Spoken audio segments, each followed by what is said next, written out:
उसमें अन्य महंतों का कब्जा हो गया, अन्य धर्मों का कब्जा हो गया।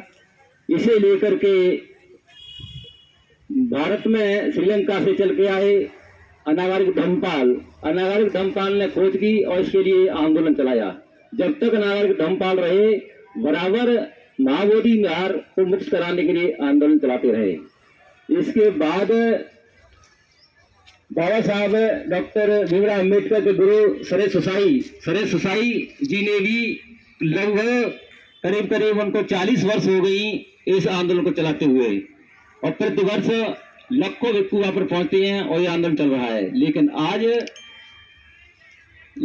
फरवरी के शुरुआत से ये महाबोधि मुक्ति आंदोलन का आंदोलन है, वो चरम सीमा पर है।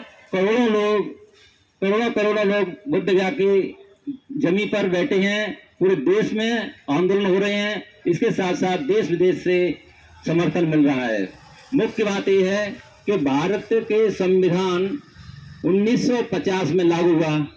जितने भी कानून पहले के थे, वो संविधान लागू होने से वो सारे कानून खत्म होना चाहिए था। लेकिन महाबोधि मंदिर के लिए 1949 में एक एक्ट बनाया गया। उस एक्ट में ये कहा गया कि इस समिति में 9 लोग रहेंगे, उसमें 5 ब्राह्मण रहेंगे, 1 कलेक्टर रहेगा और 4 भिक्षु रहेंगे। उनमें भी 4 ऐसे भिक्षु हैं जो चीवर पहनते हैं, कोई लुंगी लांगता है, कोई तौलिया लांगता है, तो मानी वो भी भिक्षु नहीं है। वो 9 के 9 ही ऐसे हैं जो धर्म को डिस्टर्ब कर रहे हैं, बुद्ध की शिक्षाओं को वहां से उस बुद्ध की शिक्षाओं का मतलब उनमें घालमेल कर रहे हैं और पाखंड और कर्मकांड चला रहे हैं।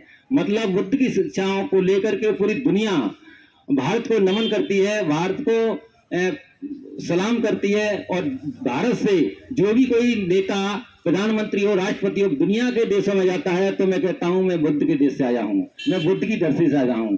और वहां के लोग भगवान बुद्ध के, तथागत बुद्ध का फोटो देते हैं, मूर्ति देते हैं और कहते हैं ये बुद्ध की धरती से आए हैं, ये नमन करने योग्य हैं।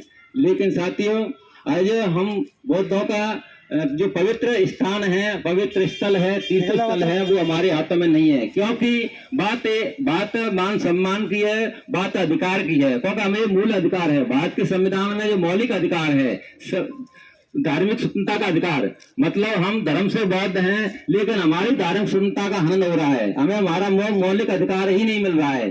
क्योंकि हम बौद्ध हैं तो हमारा एक पूजा स्थल होना चाहिए। जिस प्रकार क्रिश्चियनों का, ईसाइयों का जो चर्च होता है और चर्च में फादर होता है और फादर उसका पुजारी होता है, मुसलमानों का जो मस्जिद होती है और मस्जिद में मौलवी होता है और मौलवी वह नमाज अदा करता है।